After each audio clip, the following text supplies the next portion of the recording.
Hello, everyone. I'm Candid Stanisci, and welcome to CFL Talk, brought to you on the Spanglish World Network on Zingo TV, channel 250.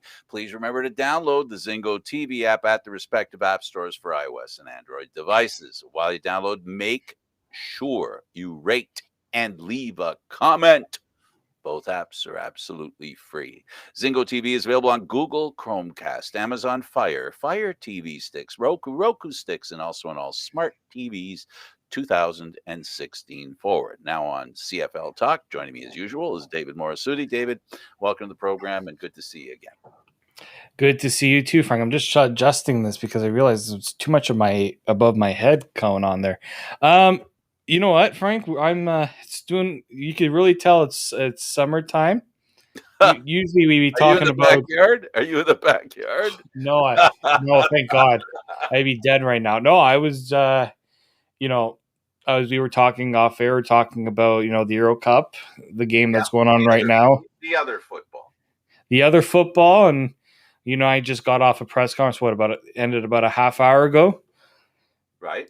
I'm in the football mood now. Like that, we were trying to figure out the scheduling because the press conference happened at 1, which is usually when our show happens, and we were able to make it work. And it was a good thing we did that because now you're like get more excited for the season because you get a chance to. You get hearing the. I mean, we'll talk about more of the press conference, but hearing the people talk, it really gets you in the mood. Let's just say.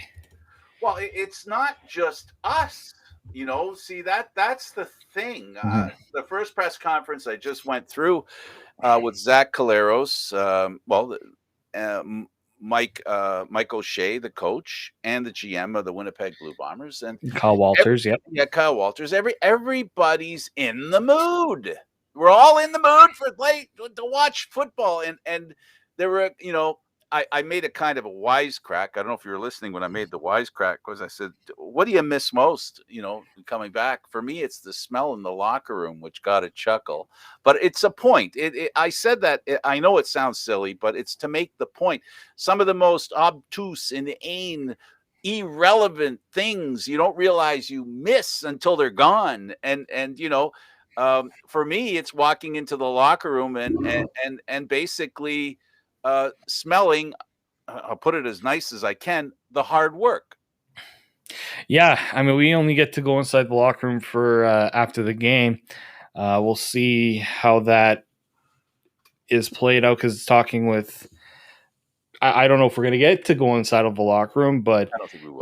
For me, it's seeing the fans back in there. It's going to be seeing the players getting together on the field, whether it's practice, whether it's, just before the game where they kind of are pumping themselves up.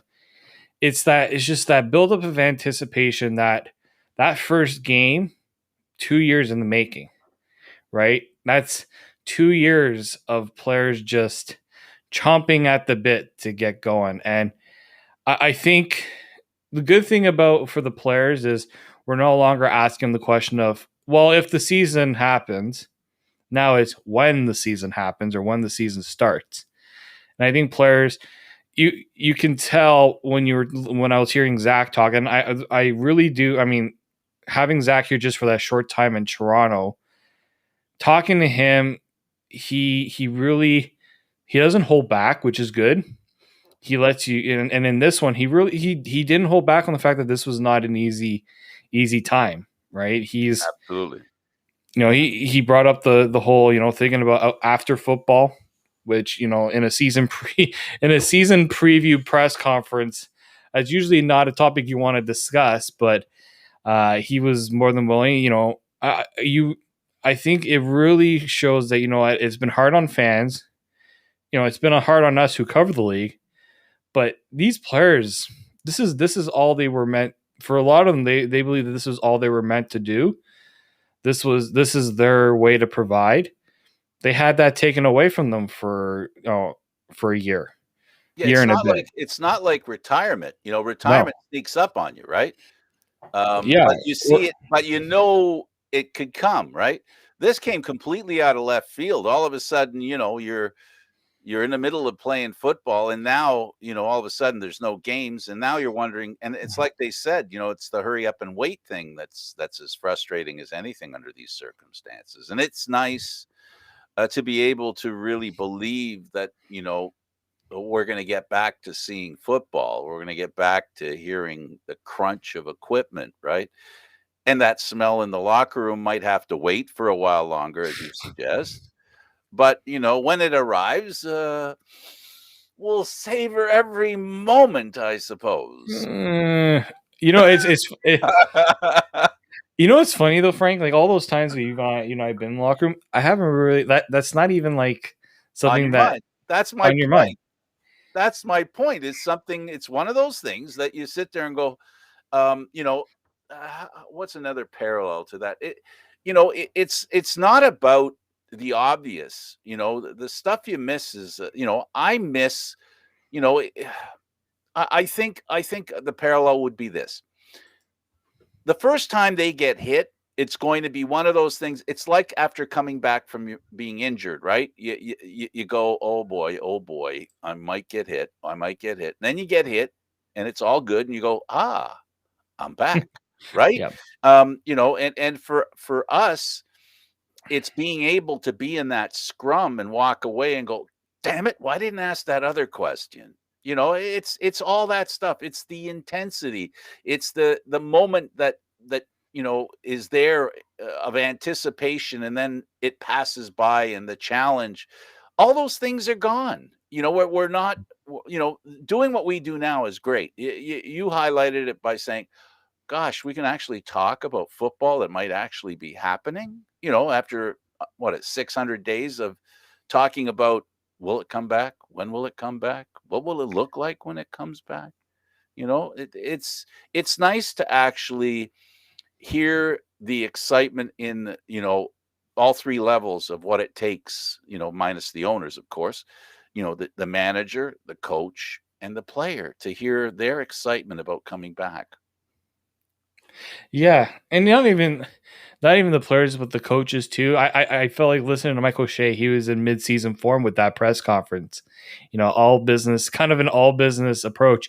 I haven't been in too many Michael O'Shea press conferences, so I'm not as familiar with his demeanor and how he acts. But you could tell he was.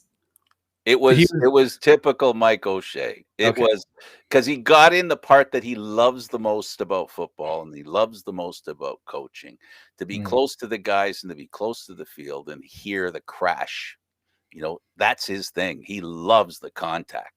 And every time he has a conversation about the game, whatever, it always comes down to watching his players play. He loves that. That's what he missed the most. He said it in the press conference, and it's consistent with every time that I've had, the opportunity, whether it be the Grey Cup or regular season games. That's the impression he always leaves me with, is that he loves being a player, and this is as close as he's going to get now in retirement to being a player, and it's awesome for him.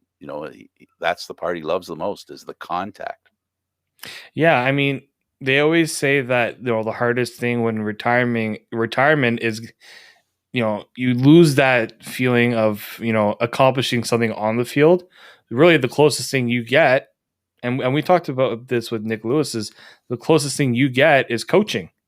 That's the Absolutely. closest you're going to get to it, because you're still contributing. You're not actually on the field doing it, but you are a part of it. And yeah, Mike has, I mean, he's risen quite greatly up the ranks of CFL head coaching. He's among one of the top in the league, and I think what stuck out the most is he was very much business like with a lot of the questions, but the one that I felt like he kind of let the guard down a bit was asking about what's something that's going to get. I think it was one of your questions.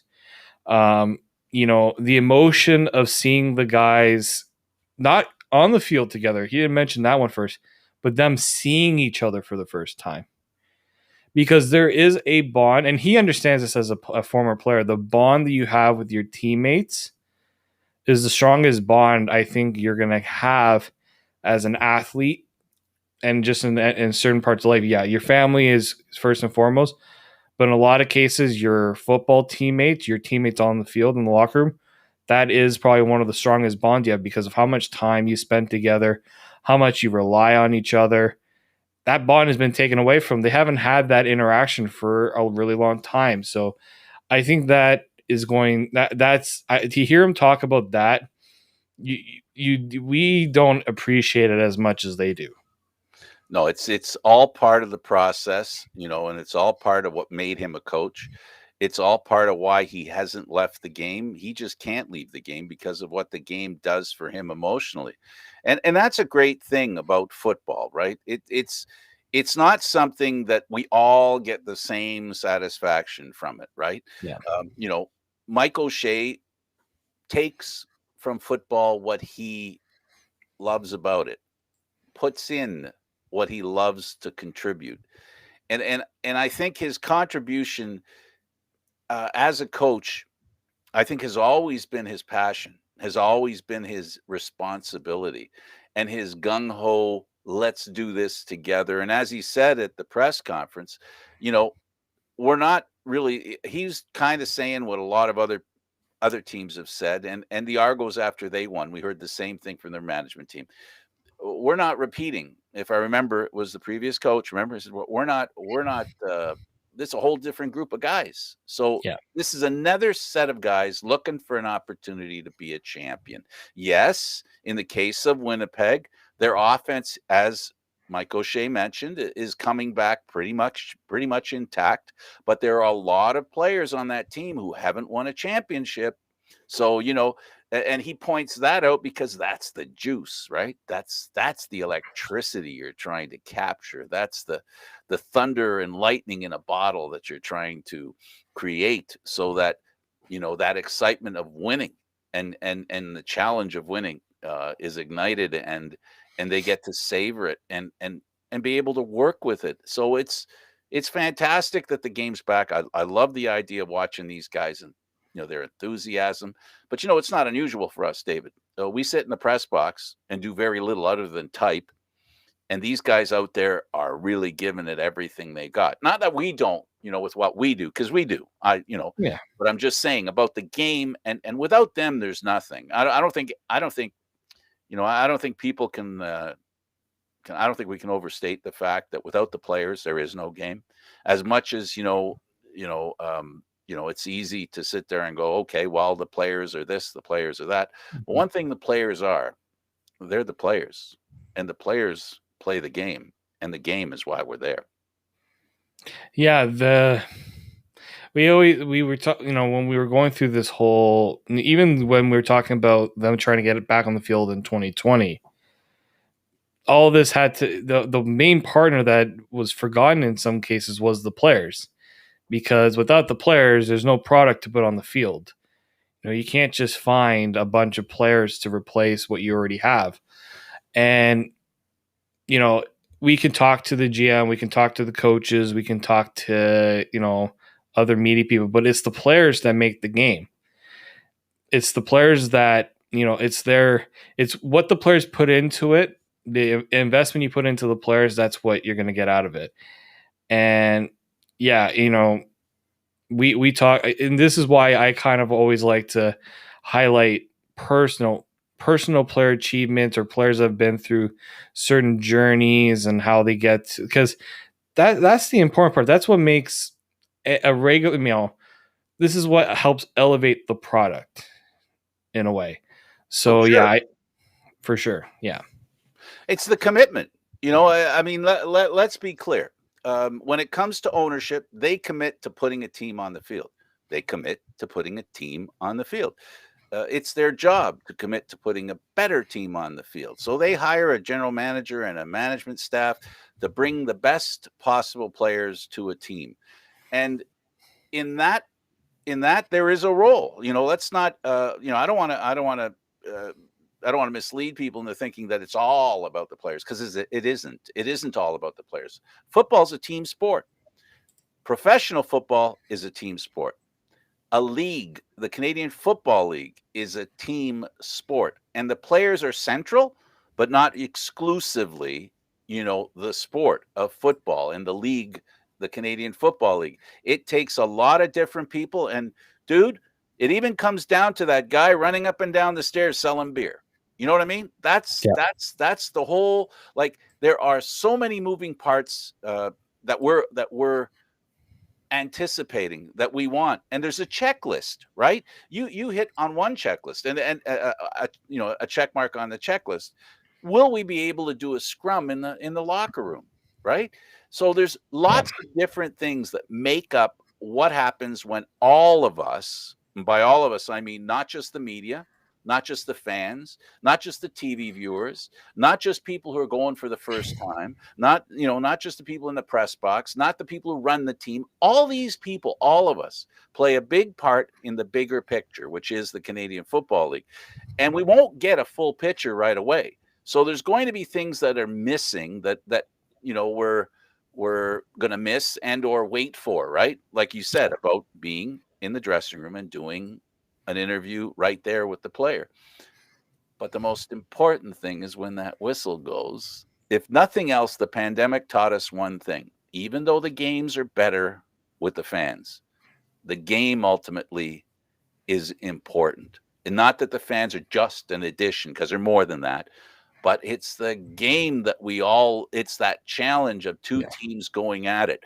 The emotion is different with the fans in the stands, but there's still a lot of emotion between the players. And there's a lot of, and football, with the one thing I learned about football, watching football on TV with no fans, the noise that's going on in the game is more evident, right? It's louder. The banging is louder, the grunting is louder, the talk on the field is louder. So there's a lot to be said for the game itself. But we both know that if not at the beginning of the season, hopefully by the end of the season, all the parts we look forward to and all the parts that look forward to the game will be a part of what's going on. That's what I wait for. I can't wait to see fans in the stands.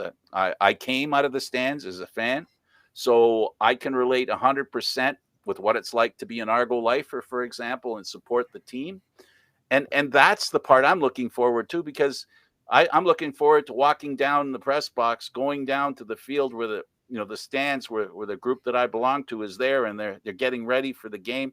I'm looking forward to that too. That's almost as important as interviewing the players, for me, because I know how much love is in the stands for the game by the fans. So they're missed, and I can't wait for them to be a big part of what's going on, at least to the extent they wish to be, if I can put it that way. And they're going to have to be. And Yeah. the CFL is counting on them to be a big part of it too, because they've made it clear that fans are an important part of them getting back onto the field. They pushed for fans to be in attendance, and it's no secret that the CFL is pushing COVID vaccine advertisement and messages out there.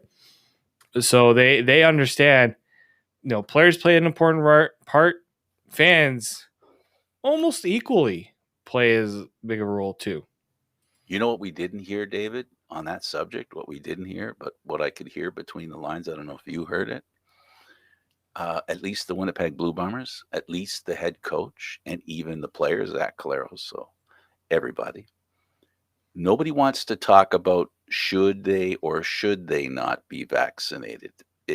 You're met at the pass. You know what I mean? You're met at the pass with, it's a personal decision. And those words were used, exactly those words. So we're in a situation here where, as many of us feel we all should get vaccinated, players are just like the people out there. They're a cross section of the people. There are players, and we've heard about it, David. We've heard about it in baseball. We've heard about it in football. There are players who do not want the vaccine. And do you think it'd be a surprise if some of them are Canadian Football League football players? Yeah, I mean, Are we it going to hold doesn't. it against them? Are we going to hold it against them? Are we going to say, nope, you have to take the vaccine? We can't do that. And the Players Association is standing up for that freedom of choice thing, right?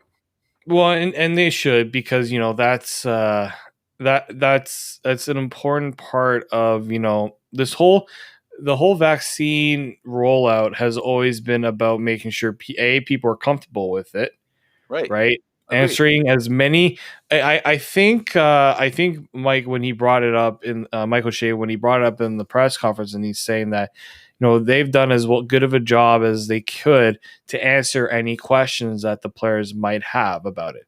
So I think first and foremost, it's a player can decide they don't want the vaccine. It's just a matter, do they have all the facts that are needed to make that decision? And I think they do. I mean, we've They're been hearing about, available. The facts are yeah. available. So are We've had alternate facts. yeah, That's like the problem, vaccine David. yeah, vaccines have been in Canada, vaccines have been rolling out since what, about March in terms of the general public, when we started with the 80 and over club. Absolutely. The reason why I feel, like when I've today marks actually my official 2 weeks that I've gotten my second dose. So Yeah, I'm that, about a week behind you. so, and as somebody who's been diagnosed with COVID and has dealt with COVID, you know, I understood the risks of the vaccine versus the risk of contracting the virus. That I think is what usually helps to sell on the vaccine. I know. I mean, look, we just broke a massive record here in Canada of over 26,000 vaccines done in one day Nice. at the Scotiabank Arena, right? So I think I think you're going to see a good majority of the players get the vaccine because, again, they're so eager to get back onto the field.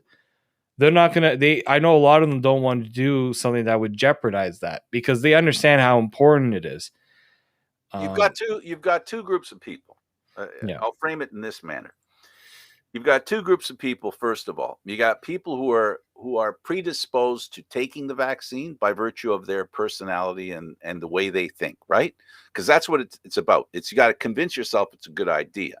Hmm. And when I use the word convince, I use it intentionally, right? Because you have to make a conscious decision to take the vaccine because you got all this other noise going on, right? And so you make a decision based on all the noise that's going around. The same thing's true for someone who decides they don't want to take it. They're listening to all that noise and they want to make that decision. Here's where I think the rubber hits the road, in my opinion. All right. Hmm. You can't you can't really prove honestly that it doesn't help. You can't prove that it doesn't help. In other words, you can't prove that not taking it is the last Yeah. answer, right? Because you can't it just you can't prove that. You can think it, but you can't prove it. But what you can prove, and this is where the rubber hits the road, I don't believe in the vaccine. I don't believe in actually, I don't even believe in the pandemic. I think it's just the flu and people are Hmm. exaggerating and they're not telling the truth. And I will not be conned. And somebody I know gets COVID, goes in the hospital, God willing, survives. But you find out that it actually exists. I've Hmm. heard a lot of people who've changed their opinion on the vaccine and changed their opinion on COVID because they experienced it. But because it's such a low, when we talk about how many people die, we're talking in, the hundreds of millions in the world that have Hmm. died, right? In the Yes. US, 5 million, if is compared to 300 million that are there. So it's a minority that dies, and that within that minority, there are people that know that minority. So 100% of the people in the United States and in Canada have not experienced COVID up front and personal. Yeah. And that's where I think the rubber hits the road for a lot of people when they become aware that it actually is a thing, that it actually is a problem, and that it actually will cause a problem. Because I know lots of people, friends that I have that were against and said, nah, this is baloney. There is no such thing. Then they got COVID. Well, they know someone who got COVID. Or they know somebody, and then they say the first thing they say is, "I wish I had known." And unfortunately, that's the way life works, right? You got to convince yourself of something, or you got to unconvince yourself about something else. So, and Hmm. I don't mind. My view on it is that if you've made an educated decision to not take it, or you have a reason not to take it that physically cannot be denied, you can't force that person to take the vaccine. It would be totally unfair. But if the reason you're not taking it is because you don't think it's an issue, you don't think it can help you, that's what that is. That's just not knowing for sure. But again, We all end up in a position where we learn something the hard way. And all I hope is, and my biggest prayer for everyone is, I hope nobody learns the hard way, because when I've seen, whether it's, I've seen on the media, when I've seen some people realize that it's real, and about a dad who dies, a mother who dies, a family member who dies, and they're upset because they wish they had have taken it more seriously. It is for those people that I wish not to have that happen. That's where I'm at. So I can't force them, but I pray for less and less people to be put in that position where they learn the hard way. I don't want that to happen. I would rather somebody not take the vaccine and not experience the reason why they should. I would like them to voluntarily, in their own heads, figure it out and decide they should take the vaccine, but I can't force them. And I don't want to hear about people who, I don't want to hear about it. It exists. It hurts to hear people suffer because they say later they didn't know better. And that's the part that worries me more than anything. It's not knowing better.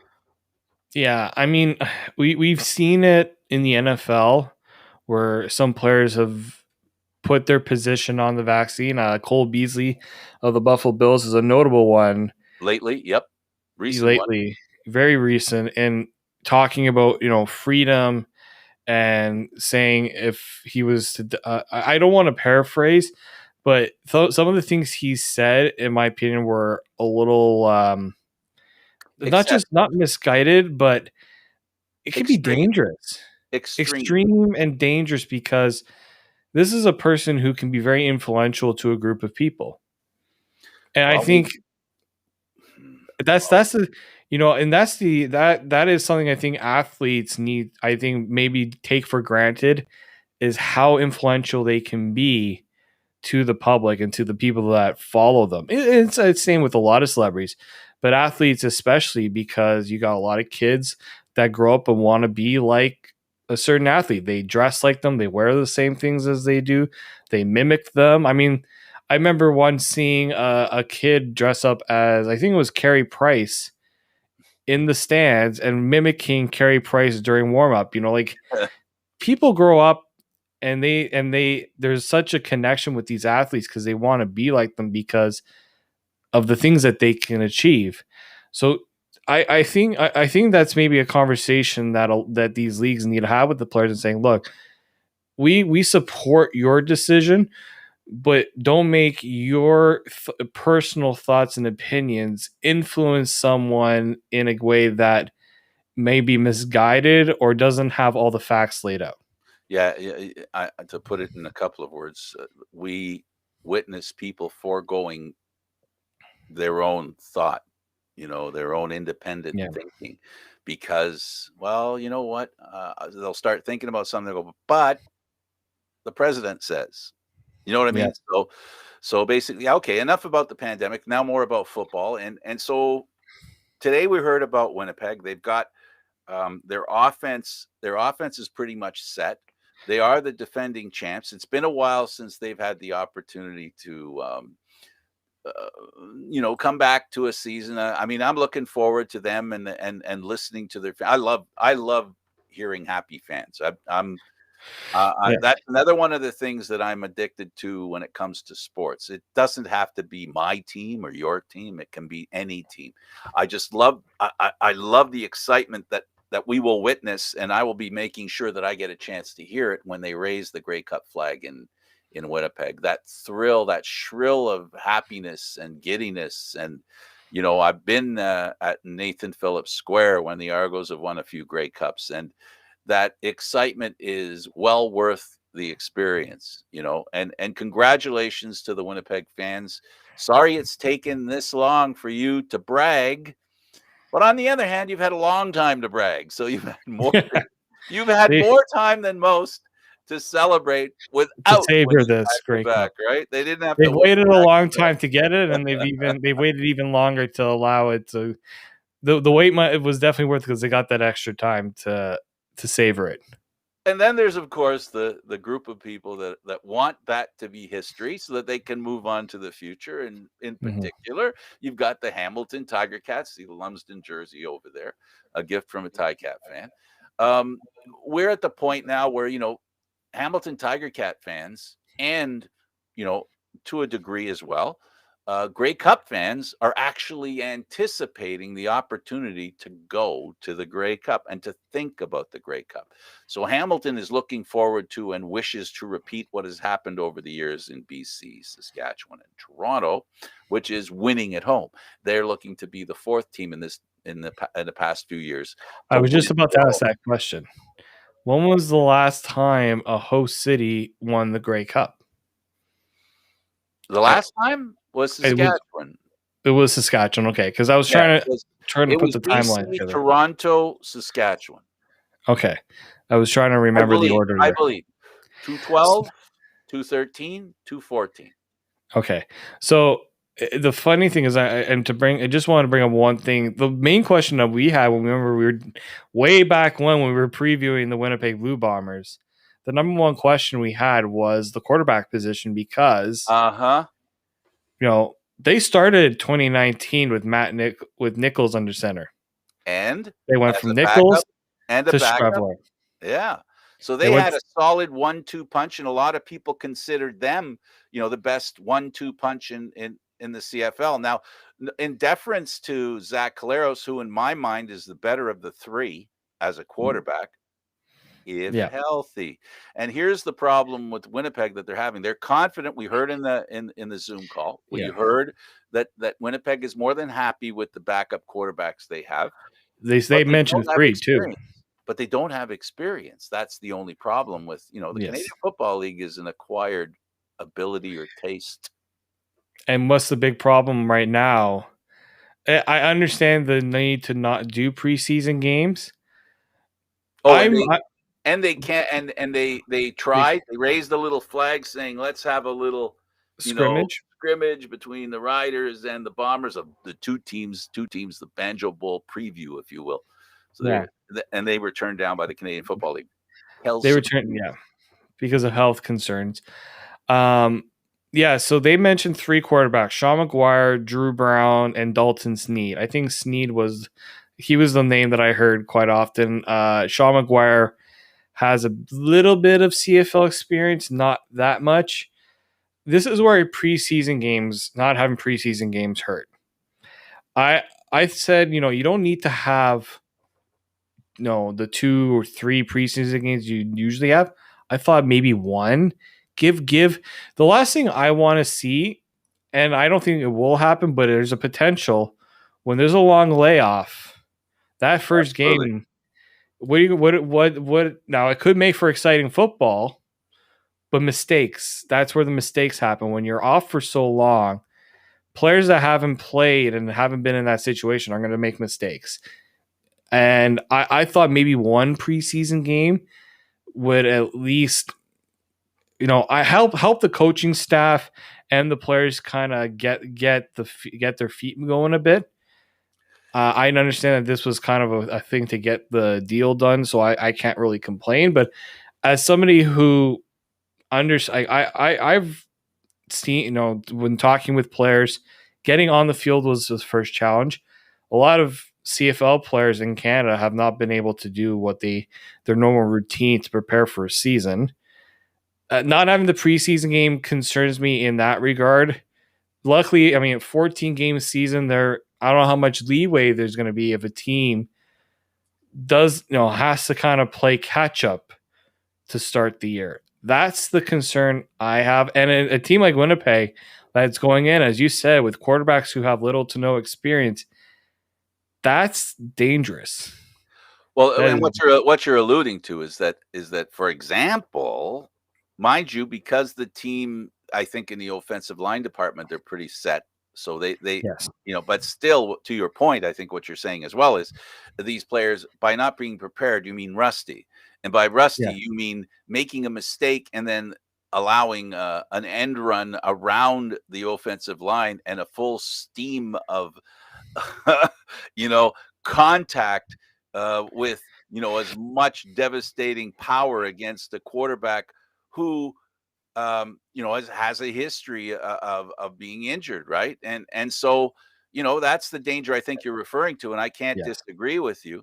And that's one of the things the Canadian Football League. I don't know if the league has some sort of suggestions to the teams, or are the teams all alone? and figuring that out for themselves on ensuring that the players as quickly as possible are able to be, prepared and ready to go, if you will. Yeah, yeah, I think so. They talk about there was a talk about the spring league, and maybe they give certain players an edge to try to prepare for if they want to try to make a team or make camp, they're not behind the eight ball. I remember when some players went to it was the XFL, one of those leagues, but they still planned to go to the CFL after because they felt that having those games under their belt would give them an advantage to being ready for the season. And when you bring up, an offensive lineman missing a block or an offensive lineman missing their assignment, and it leads to a defensive player coming full steam at a quarterback, I think the advantage to a situation like this always usually favors a defensive player because there's so much technique involved with the offensive line that if you don't have the time for those drills with going up against defensive players, and let's not forget the minimal contact in practice, that puts them at such a disadvantage.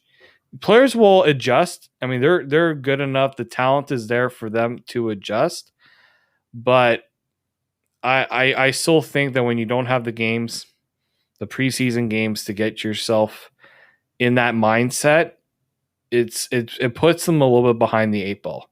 We I saw know it in the NFL too. I know we refer to the defense as the defense, the offense as Yeah, the offense, but in the case of the pit battle, the line battle, the actually trenches. the offensive line is the defense because they're in the position of having to defend, protect the quarterback. So the initiation of the game, it goes to the defensive line.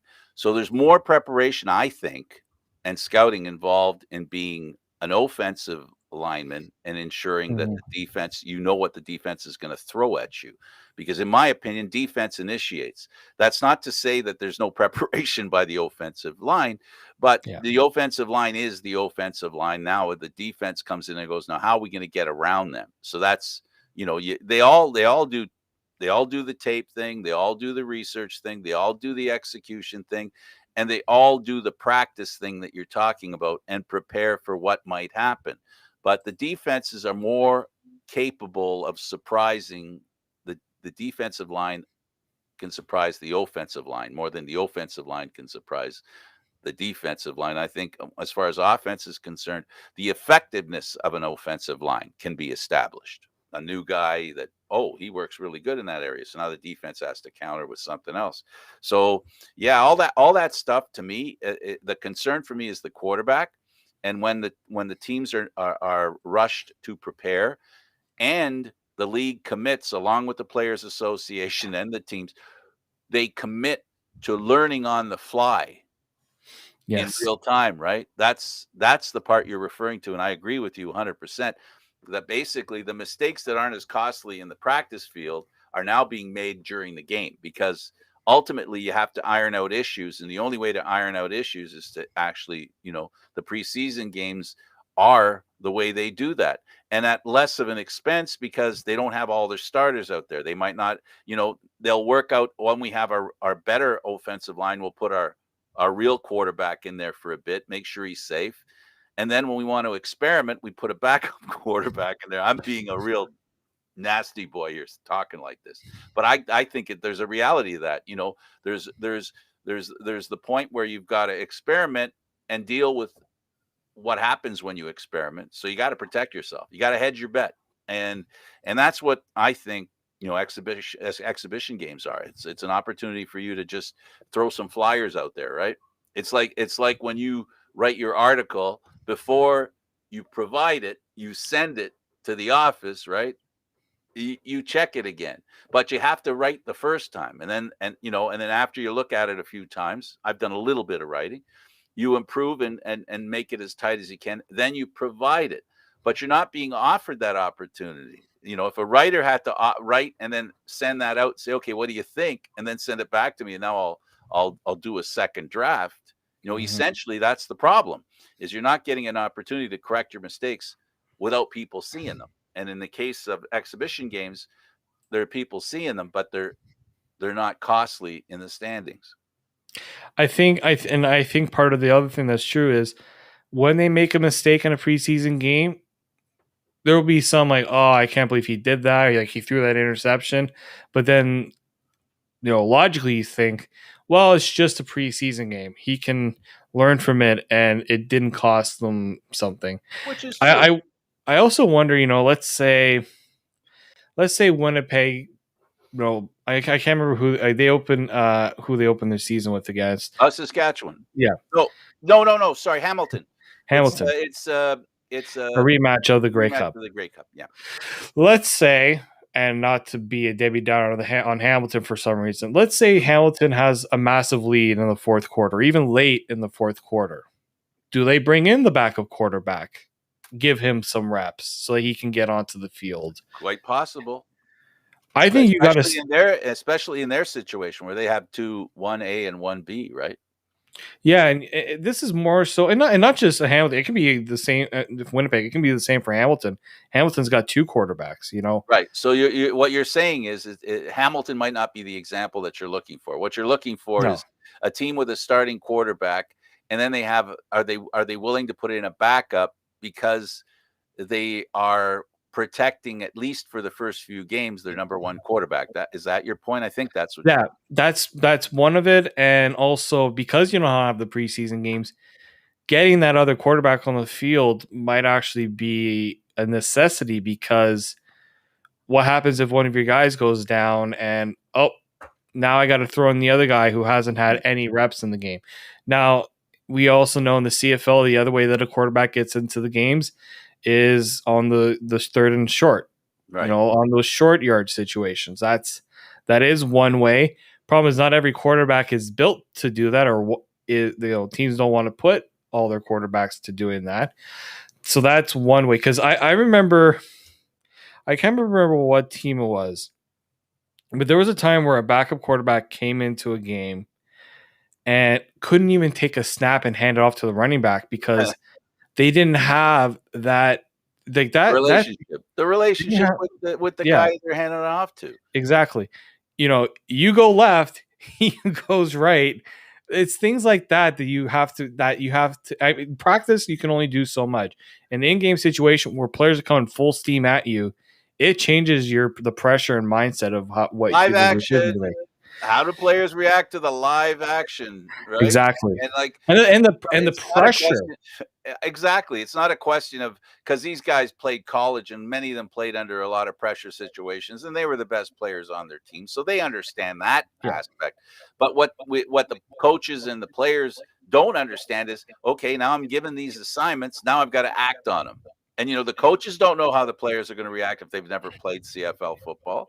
And the players don't know because they've never played CFL football. And until they see that extra man on the field, if you're a quarterback, or see that extra man on the field if you're a receiver, or see the extra man on the field and you're a defender, and you have players coming out, you don't know what it's like that 1 yard off the ball. All those wonderful little things that the first time you get to figure it out and exercise it and understand it is an exhibition game.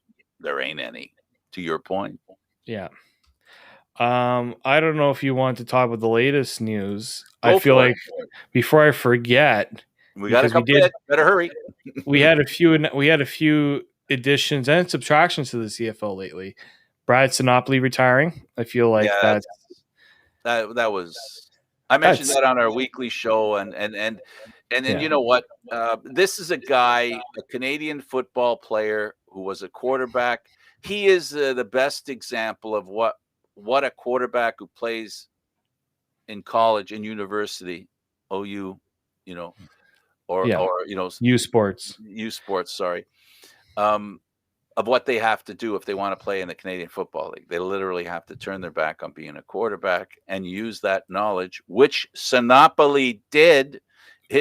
His success, many realize his success is his experience as a quarterback and understanding offense and defenses in the Canadian game. So this is a guy who proves that a Canadian quarterback does not have to be sidelined if they're willing to make change. But unfortunately, some people wish they didn't have to do that. Some players wish they didn't have to do that. Yeah. I'm one of those people that wishes they didn't have to do that.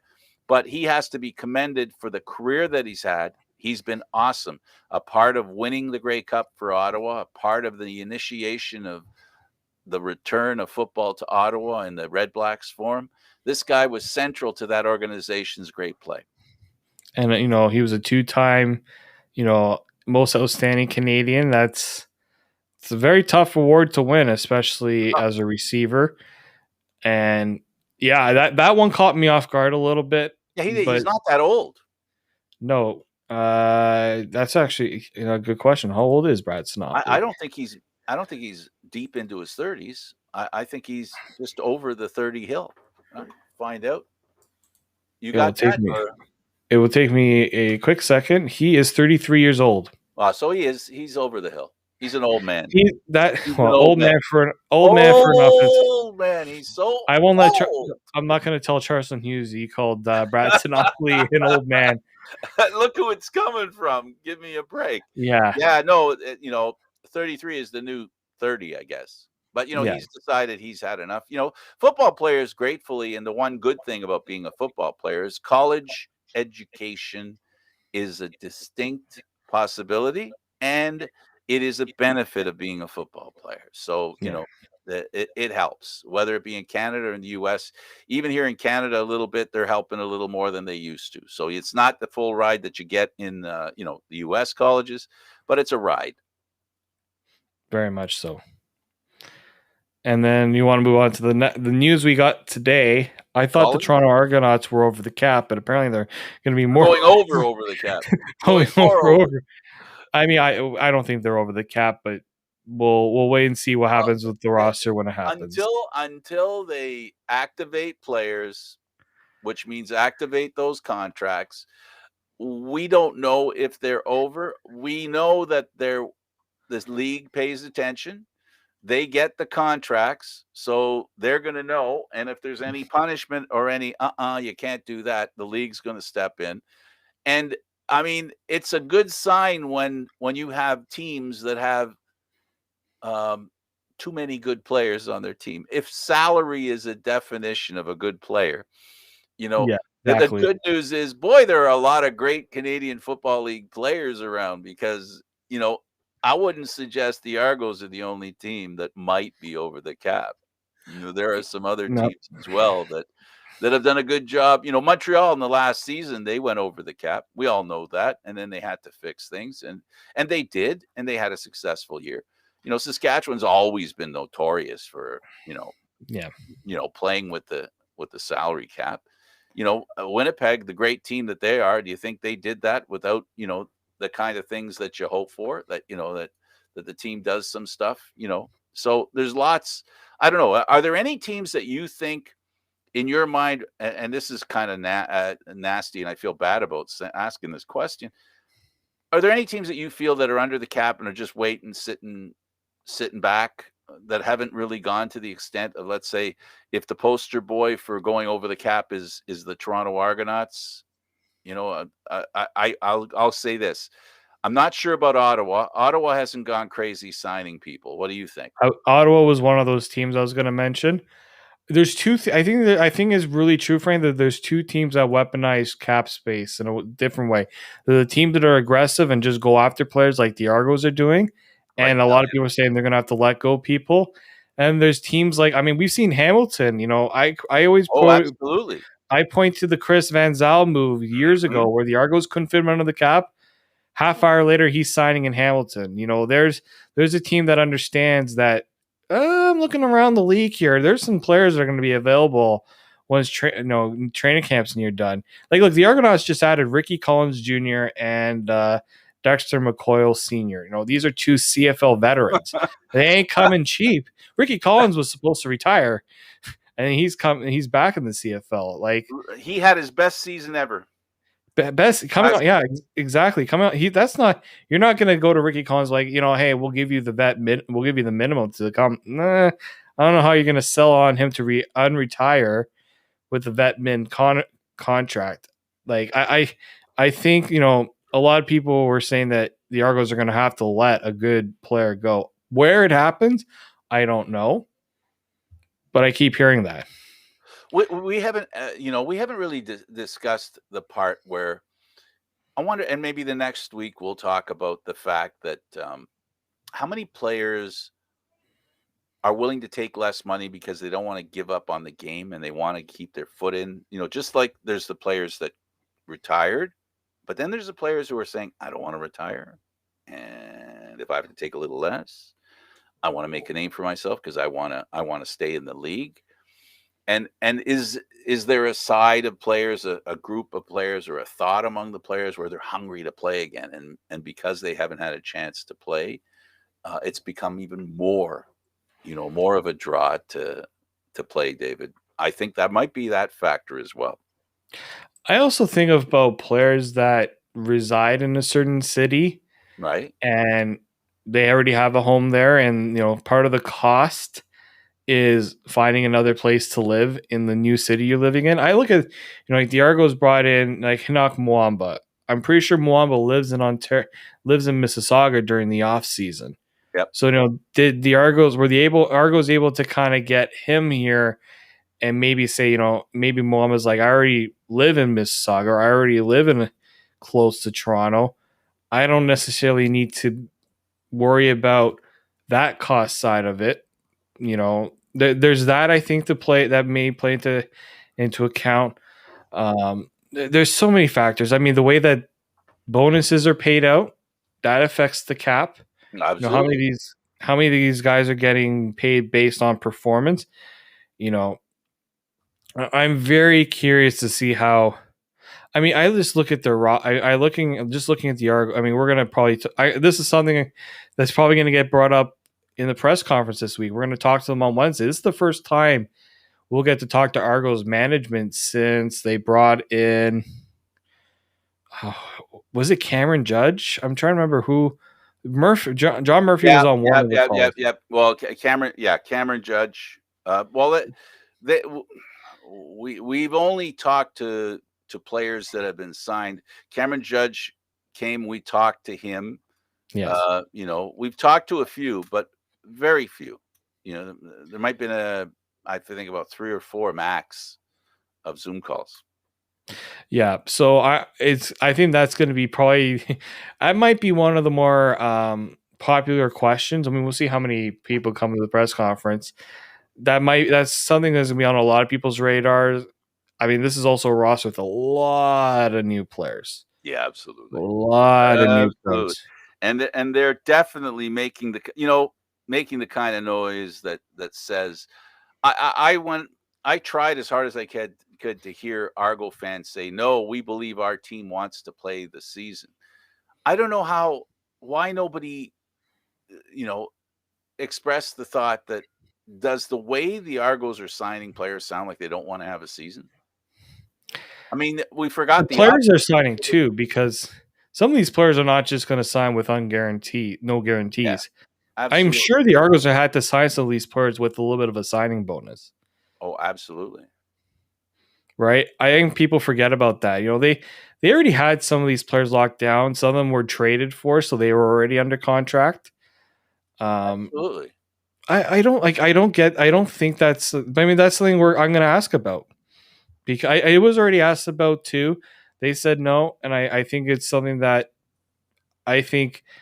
I don't think. I mean, Argos fans didn't believe it. I think it was also misinformation that's because there's a lot of people that are against MLSC's involvement with the CFL, and Yeah. I think that played a part too. Hey, look. I mean, let's be clear. Let's be clear. All right, and we don't have much time left. All I can say is, whenever MLSC does some promotions, they have too often left out the Argos Yeah, of their teams. That they've too often left out, picture of the arena, you know, and it doesn't have the Argo logo on it. All those silly little things. They feed the pessimism that MLSC really cares about the CFL. But again, you can't ignore what they're doing in their signings. You can't say they don't yeah, care by the signings they're making. Sometimes, it's not what you say, it's what you do, right? yeah. No, All very right. much so. We got to leave it there. Thanks, David. Thank you, Frank. He's David Morassutti. I'm Candid Frank Stanisci. Thank you for watching CFL Talk, airing live Mondays at 1 p.m. Eastern Standard Time. This show can also be heard on the Spanglish World Radio Network. For CFL Talk, news, entertainment, and other sports programming we offer, please check out spanglishworld.ca. Spanglish World. Watch it, hear it, read it, download it, and live it. Thank you for watching. Until next time, Monday at 1.